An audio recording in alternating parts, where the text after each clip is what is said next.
The year just started and the stock market is down. And so there's some good news and some bad news. The good news is that a few people will be able to take full advantage of this and build massive amounts of wealth in this next decade coming up.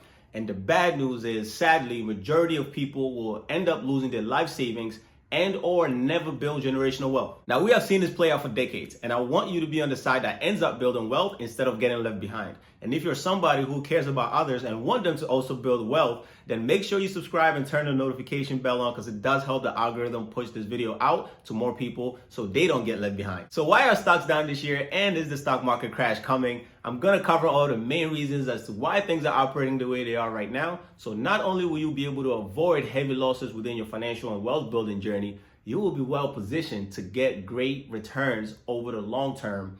And so if you enjoyed this video and it gives you a lot of value, give us a thumbs up, leave some comments. Now let's get rolling.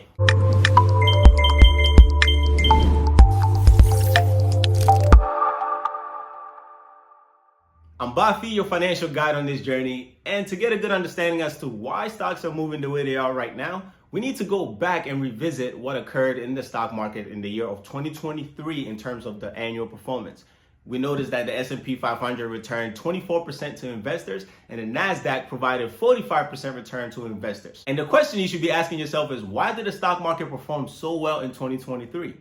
Well, if we look all the way back at the beginning of the year, all the stock market analysts, Wall Street, the media, CNBC News, everybody was expecting a recession in the year of 2023. So what occurred that we literally experienced the exact opposite? Because by the fundamental metrics, we should have technically kind of been in a recession all year 2023, but it didn't happen. And the reason why everybody expected a recession was because the Federal Reserve was increasing interest rates at a rapid pace, and inflation was extremely high. Remember, it got as high as 9%. Now, when inflation rises, goods and services become more expensive, and you, the consumer, have less buying power. So if you remember, even key essentials such as milk, eggs became extremely expensive, right? All the way to large purchases such as housing, cars, rent become extremely expensive. And so this creates a huge problem for the economy, for businesses, for individuals and consumers at large. But thanks to the Fed action, we have inflation back down to 3%.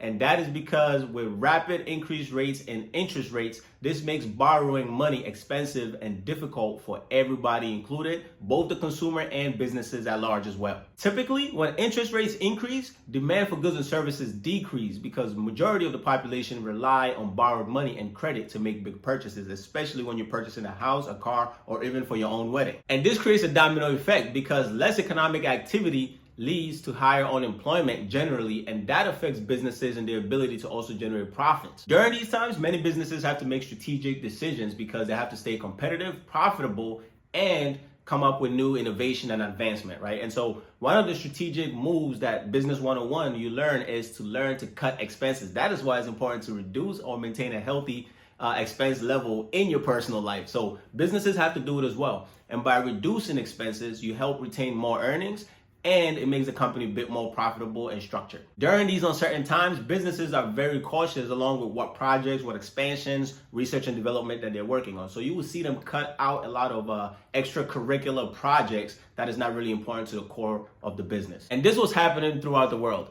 Sprinkle in some geopolitical tension, wars, trade uncertainties, and you can see why many Americans and the rest of the population on the planet are very concerned. So usually when you put all these ingredients together, it only produces a nasty soup of high unemployment, low economic activity, no growth and expansion, more conflict, fear, uncertainty, just a bunch of negative things within that soup. And this nasty, bitter, short-term soup leads us into economic pain for the short term. However, in 2023, it seems like the soup actually turned out to be pretty decent. So these are some of the reasons why the stock market performed so well and some individual stocks went out the roof. Unemployment didn't increase as expected. In fact, the labor market was extremely strong. So unemployment rate hovered around 3.5 to 3.7%, which is wild when you think about it, because that was basically where it was at before the whole COVID pandemic and the recessions. Another thing that contributed to high returns in 2023 for the stock market unfortunately started off with terrible news, right? We have the Russia and Ukraine war that's taking place. And so that was the beginning of it. And it took the market and the economy and the world a little bit of time, right? So initially there was a huge shock, which sent stocks going down.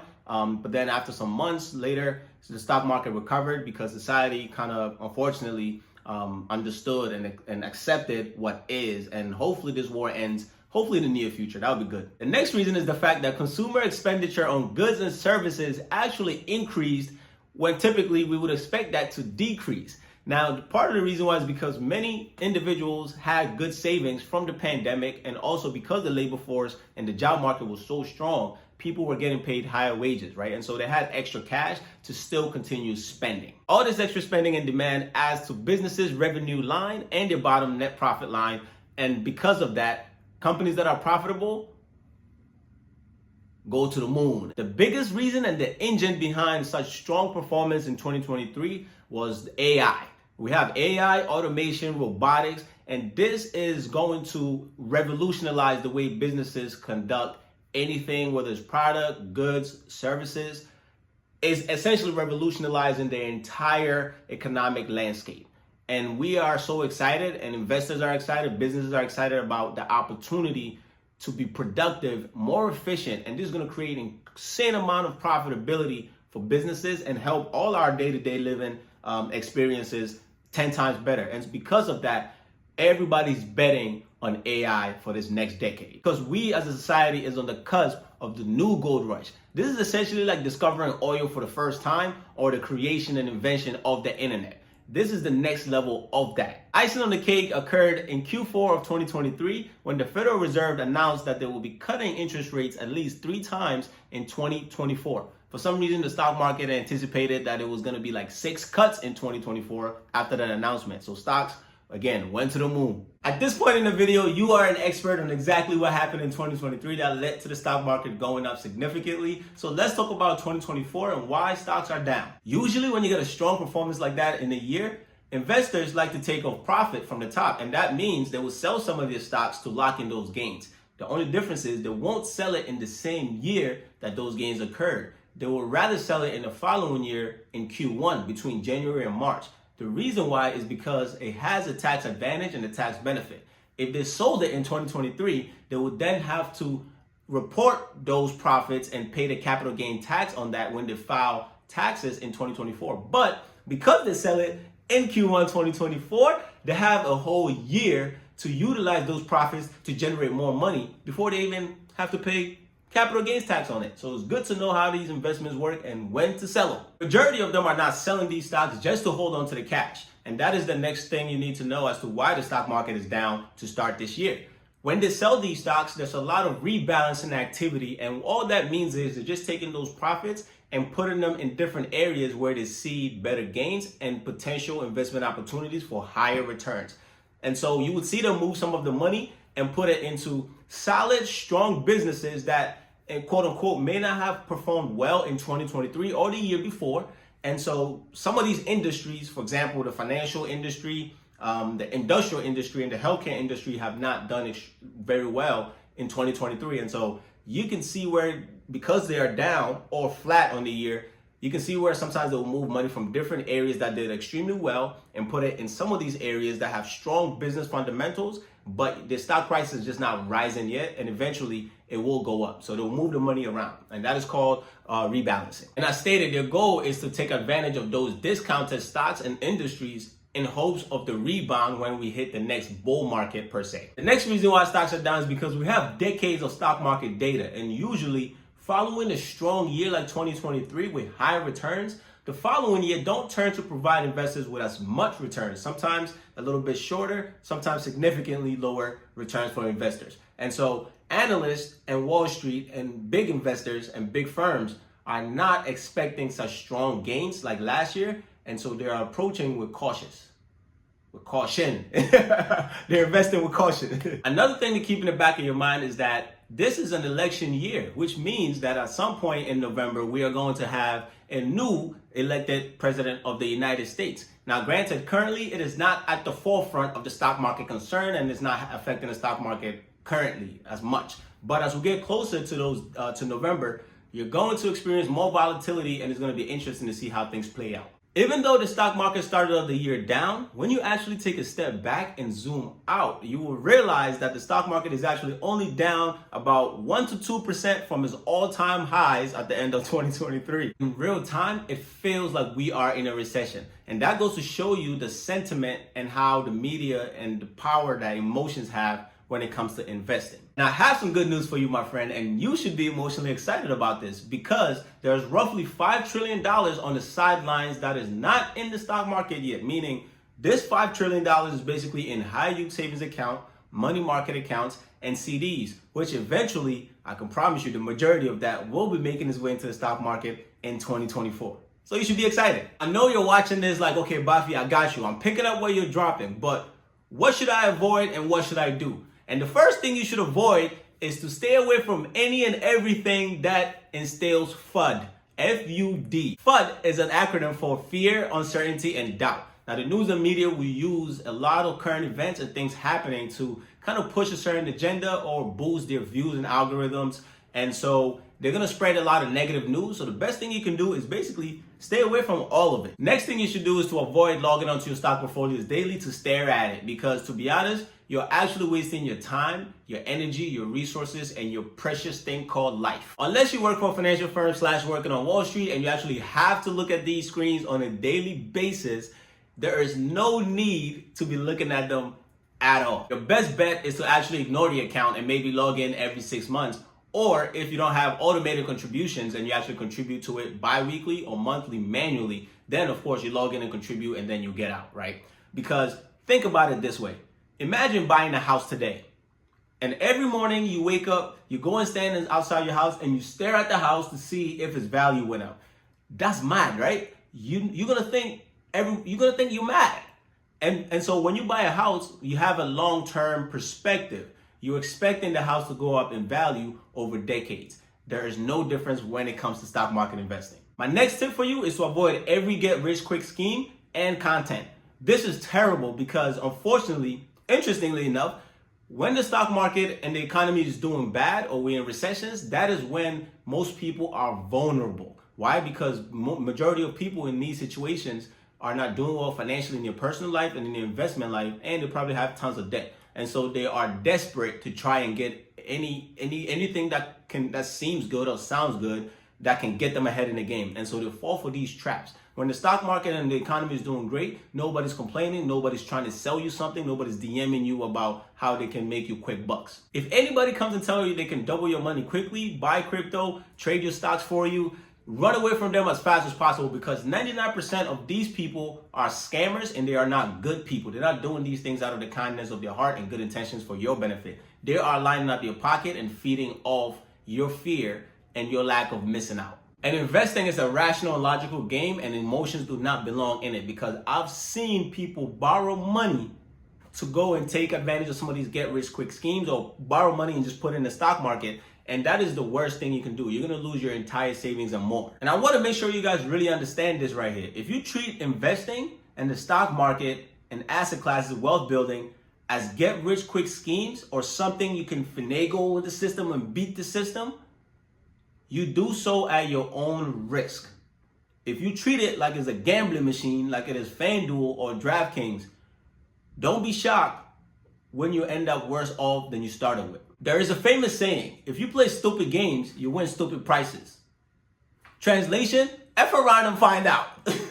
Because the fact of the matter is, and all the data is there to prove it, that if this was the solution to building everlasting wealth, do you think all the richest people in the world, they wouldn't have fully taken advantage of it 100%, and now they're all millionaires and billionaires? Everybody on Wall Street wouldn't even be working no more. And if these people had figured out how to double everybody's money in 2 minutes, in a day, in 3 days, do you think they would be DMing you trying to ask you if they can double your money? They would just be double, quadrupling, 10x in their own money, right? Again, this is a game of rationality and logic, not emotions and feelings. I want to make sure you get this message well, because that's why I'm so stern about it, because it would save you a lot of headache. This video is going to save lives. This next tip here is going to sound controversial, but it is important. Don't listen to your family and friends that are broke about the economy because chances are they don't understand how the economic machine works. They don't understand how the stock market works. And there's a very high possibility that they themselves are actually not investing or have good, healthy financial habits and know how to manage their money well. And I'm speaking from experience. There are many times where I've noticed certain things and family members will say certain things, friends will say certain things, and I didn't listen to them only because I know that they themselves actually haven't went out and seek the knowledge and seek the information. They haven't taken courses, they haven't went to school, they have not read books, they haven't actually put any money into investments. And so, yes, do I value family members and close people that I care about's opinion? Absolutely. But I'm not going to act on certain things because I know how this thing works, and in many cases they don't. And so if I had listened to just everybody's advice, I probably would be broke today. I would still be in debt, and I've been debt free for 7 years, which chef's kiss, I love it. And I've been able to build a lot of wealth, and I've also been able to help other people on their financial journey, right? And so sometimes you can't just listen to family and friends. They may mean well, but sometimes they just ain't got it, man. They ain't got the capacity for that, yeah? They ain't got the clearance yet. You can also think of it this way, right? If I need business advice and I want to start a business and be an entrepreneur, I am not going to ask somebody who has no business experience, hasn't gone to business school, or actually don't have proof, evidence of actually succeeding in business or even trying to do business, right? So imagine me making YouTube videos and I'm looking for content creation advice, and I go to somebody who has no idea what a camera is, what YouTube is, or what the internet is, right? Recipe for disaster. And you'll be surprised how many of our own family and friends have a scarcity mindset when it comes to the subject of money, right? They have limited beliefs and they actually don't understand money, their relationship with money, how to maximize it, how to have money work for them. And they tend to come from a mean well, like I stated earlier, but you have to be careful because where you're going, if somebody don't have the information, they don't have the actual tangible resources, they don't have the experience, they don't have the knowledge, the acumen, they can't teach you it. You know what I'm saying? And so you have to go to people like us here that can give you the information that you really see. The most important thing to do is when you have your money in the stock market and you're investing, the worst thing you can do is to make an emotional investment decision, whether it's to buy or sell a stock or fund, because humans are emotional creatures, and believe it or not, we are emotionally attached to our money. When we see our money go up in the stock market, we think we're geniuses, we're smart, we're Warren Buffett, and because of us and the investment we made is why the money is going up. The money don't go up because you bought it. That's just the reality, okay? Unfortunately, on the flip side, when we see the money going down, we start to emotionally get amped up. We start to create that fear, right? That FUD, okay? And so we start freaking out. We think the money's going down forever. We lose our mind. We sell the stocks or the funds, and we end up missing out on great wealth building opportunities. I don't want that for you. And this is all because we are fearful and scared of losing money. And so we see the money go down and we want to stop the pain. We want to stop the bleeding. We want to stop the stress, right? But we have to understand volatility is a normal procedure, a normal part of wealth building and investing. And so if you are somebody who can't stomach the volatility in the stock market or don't have the emotional capacity to the willpower to not act on emotions, and you don't know what you're doing in the stock market, especially for a beginner, the best thing you can do is simply buy the S&P 500 index fund or the S&P 500 ETF, ticker symbol VOO, and you're going to do well over the long term without having to deal with too much volatility. Your downside is a bit more protected. You get great upside in terms of your returns, and you can sleep with a peace of mind and not have to worry too much. Lastly, if you have been investing responsibly, then I urge you not to sell your stocks in bear markets and recessions. You will regret it 1000% because generally stock prices don't tell you too much about the business itself fundamentally. Only the research and the homework that you end up doing is going to show you how solid or good the business is and how solid your investments is likely to turn into great profits down the road. And as your friend, the good news is I will be showing you exactly how to conduct your stock market research when it comes to individual stocks and your funds in later videos. And that is why it's important to hit the subscribe button right now if you haven't. Turn on the notification bell so when I do these research analysis, you can also follow along and you can learn exactly how to do so for the companies and funds you are interested in. And the good news is that during recessions, corrections, bear markets, we have a beautiful opportunity to buy some of the best funds and individual stocks at a huge discount. And so the best way you want to think about this is think of it as Black Friday sales. Now, I don't know about you, but I would rather buy the best businesses and the best funds on the planet at 50% to 30% off rather than pay full price. Who the hell want to pay full price for a house if I can buy it for half? Why would I pay full price for a car if I can buy it for half? Hello, that is the mindset you want to have when it comes to stock market investing. So stocks going down is actually good for you because you can buy more shares. So here are the most important things you want to make sure you're doing during this time of recessions, bear markets, and when the stock market is down. The first thing is to understand that cash is king. I don't care what nobody tell you. I'm telling you that cash is king because you cannot invest money that you don't have. And in order to have money to invest, you need disposable income. That is why it is so essential to live on less than you make without sacrificing life and enjoyment. But you need to live on less than you make, and you need to make sure that your debt levels are in check or you have eliminated the debt, especially the high bearing debts that you have, okay?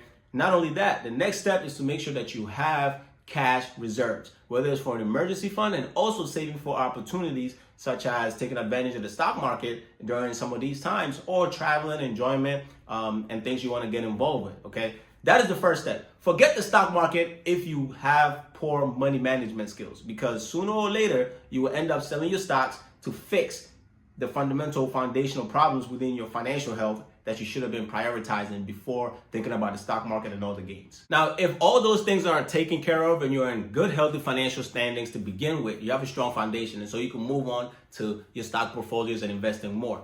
If you're already contributing to a portfolio, let's say on a monthly basis, you're contributing $500 a month.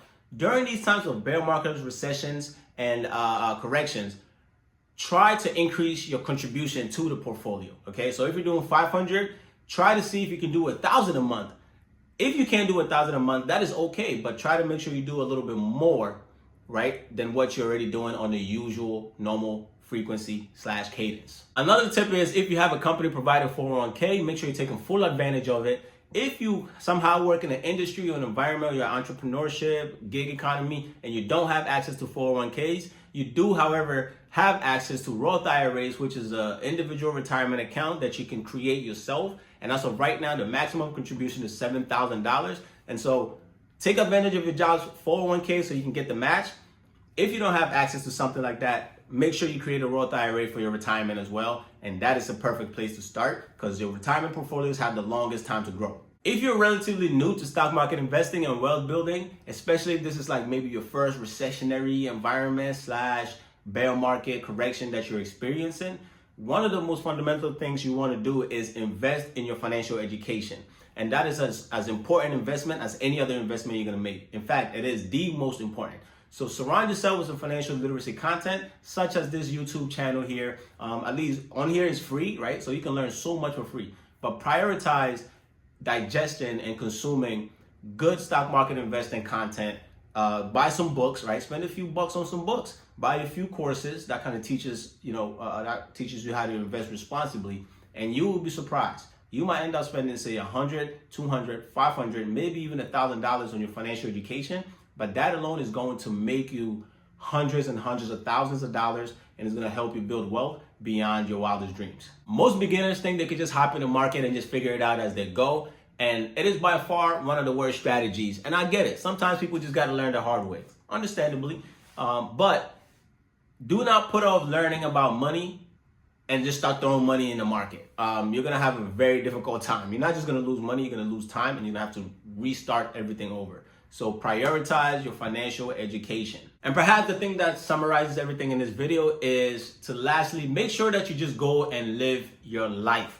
Do not spend time sitting on screens, looking at the news 24/7, and worrying, stressing, not being able to sleep because, no. Go and live your life. Go enjoy outside. Live in the real world. Spend quality time with family and friends. Enjoy the experiences you want to enjoy. That's it. Don't worry about the money. It's going to do what it's supposed to do. You go and do your job. Ignore all the hype, all the news, all the things going on. Because if you listen to them, the news and the media and some of these content creators, guess what? In 2023, you would have missed out on 24% gains from the S&P 500 and 45% gains from the NASDAQ. And despite the stock market being down teeny tiny bit to start off the year, you have to keep in mind and learn to zoom out and understand that fundamentally, the economy and the stock market is still relatively strong fundamentally. I leave you with this final message. Understand that nobody can predict what the stock market is going to do in the short term and in the midterm. Nobody can also predict what individual stocks are going to do in the short term and the midterm. However, there's one fact that remains, and there's over 100 years of data and facts to back it up, and that is, over the long term, the stock market goes up. And so my recommendation to you is to consistently invest and focus on long-term investing, at least minimum of 10 years plus, and invest every single paycheck or every single month, no matter what you see in the economy, no matter what you hear about the stock market, despite all the things that are going on in the world and whatever you see in the news and social media. Don't forget to drop a comment and share your thoughts on the stock market and the economy in general. Bafi here signing off. Happy investing. May the financial force be with you. Stay tycoon. Cheers.